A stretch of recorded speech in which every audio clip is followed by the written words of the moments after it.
Hey guys, what is up? Kid here, Burn1, Shadowverse of all channel, as always bringing you another deck profile, this time on Natura Forest. This is what I consider one of the best decks in the format to be playing if you like having a lot of moving pieces and feeling very big brain when you do your combos and setting up turns to just really blow your opponent out with Ladica combos.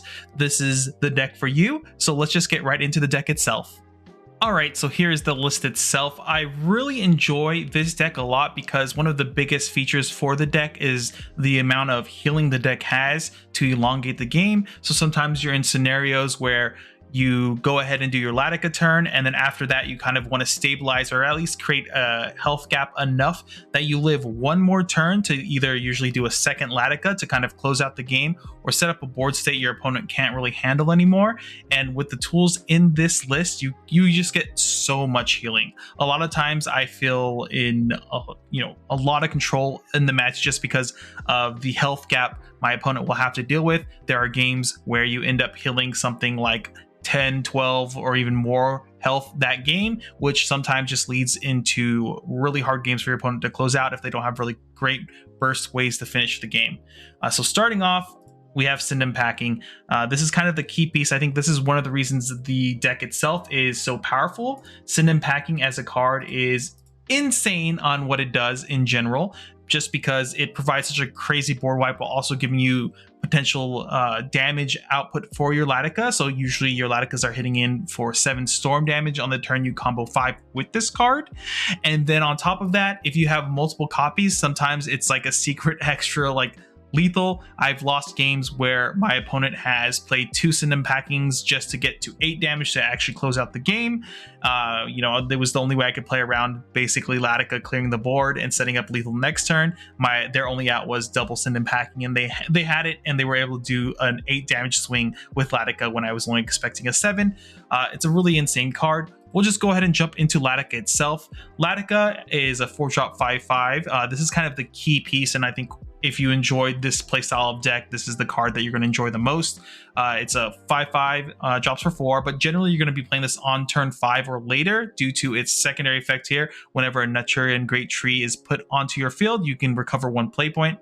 This is how you get to combo 5 very easily. A lot of the times with this card is you just push up trees for 1 play point, recover that play point until you get to combo 4. Then you do Send Packing, giving this +1/+1 and dealing 6 damage to your opponent's board, which right now clears most everything for the most part. And with that 6 damage hitting the board, now Ladica can swing in for the 7 damage, because on the Evo side, we do play 3 of the Evo because it's important to at least usually play 2 of these in a game. It has Storm innately, and it still has the gain the play point back when you play a tree, and it's a 6/6, but usually this is swinging at minimum 7/7 when you do get a pop off with this card. Moving on to the next one drop, obviously when Natura, so we have Colorful Cook, an insane card. Once again, another card that's going to give you incremented healing randomly to just get you out of lethal range for your opponent. A lot of times what's similar to this deck, and I would say the mono deck as well, is sometimes your game plan is not necessarily to control the board and everything, but it's usually just setting it up so that when your Ladica turn goes off, you generally have 1 more turn to try to close the game out again after that a lot of the times. And this extra healing from Colorful Cook and everything else in this deck is very impactful in my opinion. And then we already know too, it's the last word effect also gives a little bit more consistency. We have a couple different cards here we can discard and set up for things later with this and so forth. I mean, if you've been playing Natura decks, you know how powerful Colorful Cook on 1 is. Forest Hermit is a card here that is kind of a love-hate relationship. It's a really powerful card once you get used to playing it. It obviously generates you a tree in the EX area, and a lot of times in this deck you'd rather have the trees in the EX area than on the field because you want to set up for the Ladica turns unless you're kind of high rolling later on. But what's so great about this card is it generates a tree a lot of times. It can swing in for 1, and then you can bounce it with either a Nature's Guidance or an Ancient Elf to replay it again. We play 2 of the Evo. The whole reason we're playing this card, even though it's not a Natura follower itself, it can recover Natura cards from your grave. So some of the cards you might be grabbing back early on is like Primal Giant, because you can discard this to get a tree into your EX area, or you'd be discarding things like Ladica, or things get removed later in the game. Ladica comes comes down, you swing in, it gets removed. Now you can Evo bring it back, so the following turn after that you can kind of pop off. Getting things back like Ghastly Treant is insane, along with Avatar of Fruition. All these cards are very, very powerful cards to just grab back with this one drop. It's very important to be able to get the hand size up and grab things back as well. Same thing with Desert Pathfinder, another powerful card.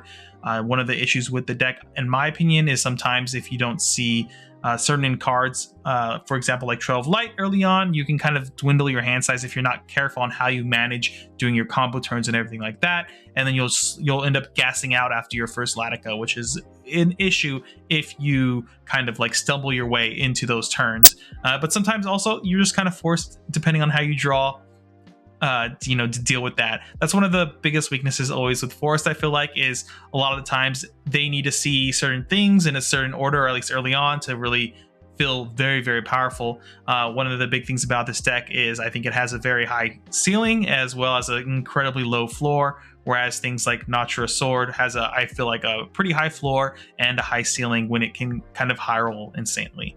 But I think this deck in general does a very good job in that matchup. This is one of the decks that gives me the biggest struggles when I do play Sword into it.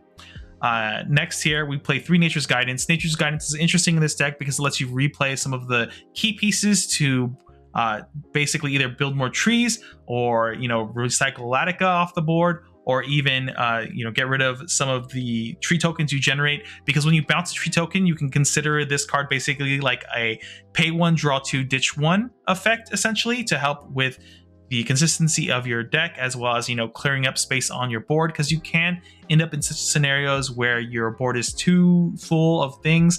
And so you can at least open a slot with this to be able to play Ladica or whatever you need to play that turn.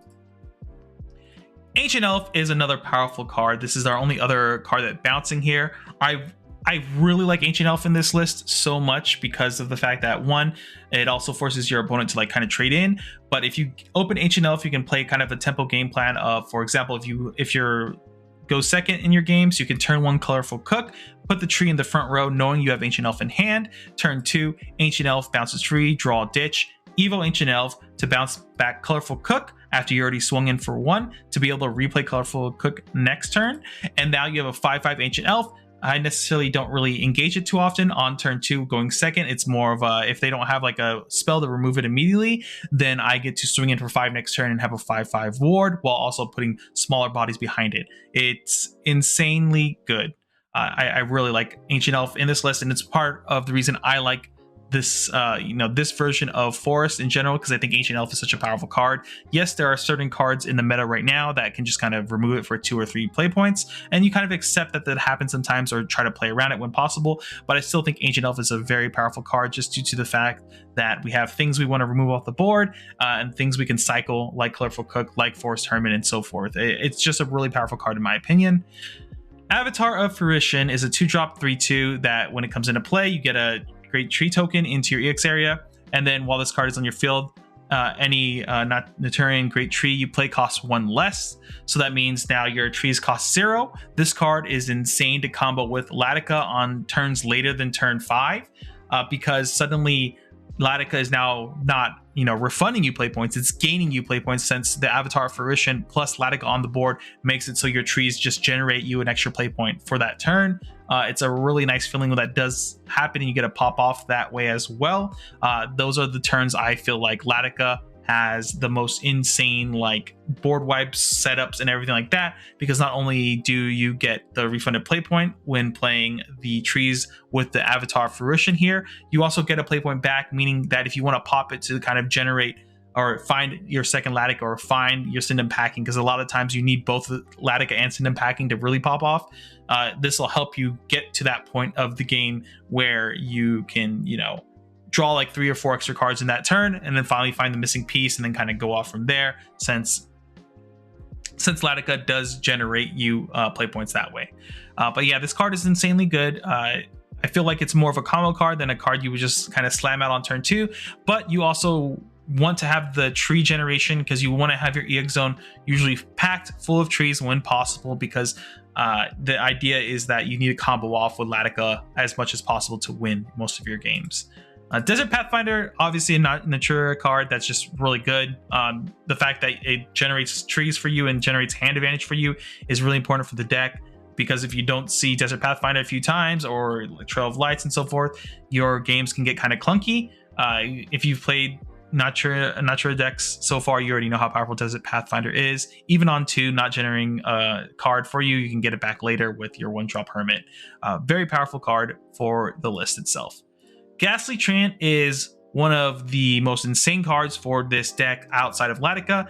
The fact that, 1, it generates you a tree token, and then also you can banish a great tree token on your field to give yourself +3 health, which is insane. The swing in +3 health is obnoxious, especially once you get like more than 1 off. Obviously, you can only do this once per turn, otherwise you'd be seeing people like healing 12 damage in 1 turn, and this card would get banned immediately. But outside of that, insanely great card. It not only generates you a token, like I said earlier, you need these tokens to really build up your combo counts, but the fact that it can generate you 3 health, and later on in the game you can cycle it back and play it again and generate 3 health. This is one of the reasons the deck is really powerful. It does have an issue though, where if you're playing against Sword and they happen to be playing Octress, them stealing your Ghastly Treant is annoying, because suddenly their trees now heal them for 3. Outside of that matchup though, you really like this card a lot. It also has 3 health, so it's kind of annoying to remove a little bit sometimes, but it's still a really powerful card that not only helps you remove cards off the board for free, essentially, or your tokens at least for free, you get a really good upside with it too. 3 Trail of Lights. We're drawing and ditching with this deck like crazy, so we need Trail of Lights for more hand advantage. Blossom Spirit is kind of our 1 control piece here that's outside of the Ladica turns that kind of blow up our board. Instead, Blossom Spirit will generate a tree. We almost never take the fairy token. I don't think there's ever been a time where you got a fairy token, but the Evo side of the card, as always, is really powerful. It'll deal 2 damage, but if you have at least 3 cards in your EX area, which you basically always have after like turn 4 or so, this card will always deal 4 damage instead. It's unfortunate this is like one attack lower than a normal 4/4 Evo on 3, but the advantage you get off this card of getting the tree token is really great, and then still it being a 3/4 is pretty strong overall. You'll end up liking this card and hating this card a lot of the times. This is one of those cards too where I don't mind pitching them too often early on if I see more than 1 of them, because a lot of times you're looking for those send and packing turns will kind of clear everything up, and you only need like the minimal spot removal early on, mostly for I think like the Machina matchups and stuff like that. This is also a really great card that you can pull off of sets here when you do Evo him, and you can kind of threaten that I can pay 1 play point next turn to Evo and deal 4 damage somewhere, which feels really good when you do Evo sets. Ladica, I think I've already talked enough about Ladica. You guys know how I feel and how great this card is. Cassiopeia is a really great board clear. We need ways to generally deal with wide boards, and one of the best ways actually is Cassiopeia, because we're always keeping roughly 3 to 5 cards in our EX zone a lot of the times, mostly tokens obviously. So Cassiopeia a lot of times will come down and deal usually like 8-9 damage to the board as you see fit, so you can kind of take care of 2 things minimum. If they have 2 relatively big followers on the board, Cassiopeia comes down, you can snipe both of them essentially with Cassiopeia.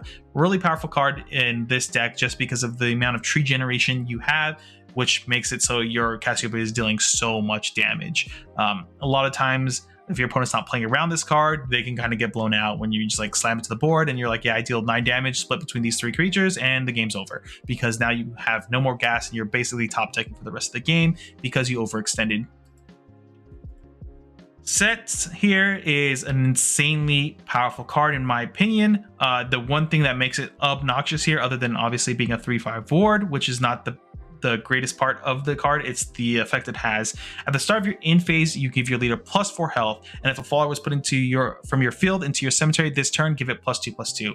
What's really great about this card is on turns where you need to stop Sword from generally just slamming, mindlessly slamming Ladica, you can play this, play it out, heal 4, and make sure something got removed this turn, so that this becomes a 5/7, which means now that if Ladica comes down, it won't be able to remove this. It'll live with 1 health, which means they'll have to swing something else into it as well, or you can keep it up for next turn Evo and summon something else, and then go ahead and swing in with the Evo side, which is the same thing, except on Evo, you select a follower that costs 3 or less in your cemetery and summon it.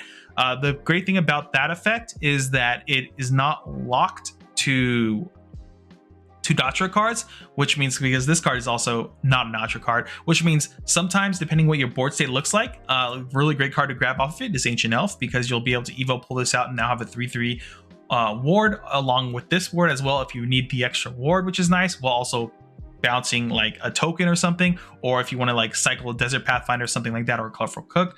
It's a great card to grab off of Set's Evo as well. Card just feels really great.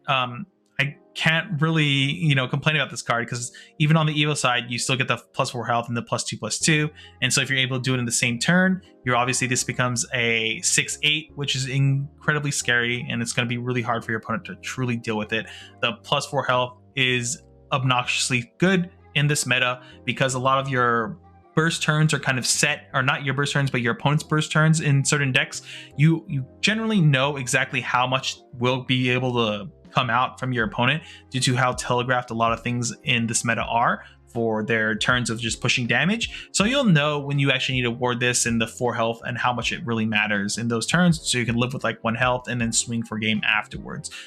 Sets is a really great card. If you haven't tried it yet, I think you should give it a shot. The 4 healing is the part of the deck that, or part of this card, that is obnoxious. Evo side is great, obviously, but the base side by itself is just very, very strong. The final card here is Primal Giant. So this is another card we can pitch to some of our discards for our tree tokens, but when you discard this, you do generate another tree into your Elixir, which is great. But what's great about this card too is that you can have turns where you kind of like swing in with a bunch of stuff when you have a lot of play points up with like little followers. Then if there's 4 Natura cards on your board that includes the tokens, you can sack those 4 after swinging them in to summon Primal Giant, then do your draw discards, and then summon. A lot of the times you'll be summoning Ladica off of it to just kind of swing in and do some crazy stuff there. Or if you need to like clear more stuff off their board, Cassiopeia coming down too is insane. Those are like the main targets you're going to get. And occasionally too, you will get sets just for the 4 healing and a ward, making it tougher for your opponent to deal with, especially because after you use Primal Giant's effect, you essentially probably most likely moved a follower from the field to the cemetery, which means Set's effect will trigger, and then he will go up to a 5/7, meaning that, and I was going to say Maisha, but a Mistelina won't just end your life right then and there. And then this is also a bigger ward that, Machina, Mono Machina and stuff will have trouble getting through to just like do a lethal turn like that. It's obnoxiously powerful how strong Primal Giant is. And on top of that too, Primal Giant itself has 7 health, meaning that once again, their copy of Mistelina can't clear this card and sets on the same turn, kind of setting up that wombo combo, essentially making it so like they're kind of locked out of the game if they don't have multiple removal to deal with it. But yeah, so a lot of times this card will come down for 5 play points. I don't think I've ever seen this card casted for 9, honestly. But this is a card you discard early on a lot of times, and you can cycle back with Forest Hermit, so you can once again get it into your hand to dish it for something else or play it later on.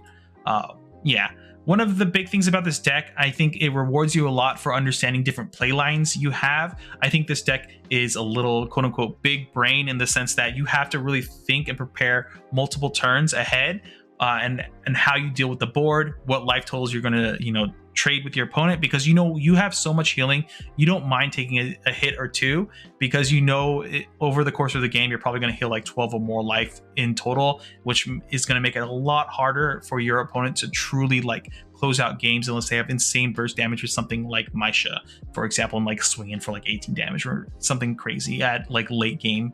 But yeah, I've been really enjoying this deck. I hate playing into this deck as a sword player, so if you're looking something to like kind of hurt against the other sword players, I recommend this deck as well. It's a lot of fun. It makes you feel very big brained when you figure out certain combo moves and stuff like that. I highly recommend it. But yeah, with that being said, hopefully you guys enjoyed this deck profile. I hope you give Natura Forest a shot. I do think it's one of the best decks to be playing in this format right now, just because it kind of has a good matchup into most everything, except when it dead draws itself and you're missing like a Cinnamon Packing or a Ladica to really pop off. But those games you see both of those cards on time, you feel amazing. With that being said, guys, hopefully see you in the next deck profile. Make sure to like, comment, and subscribe, and we'll see you later. Peace.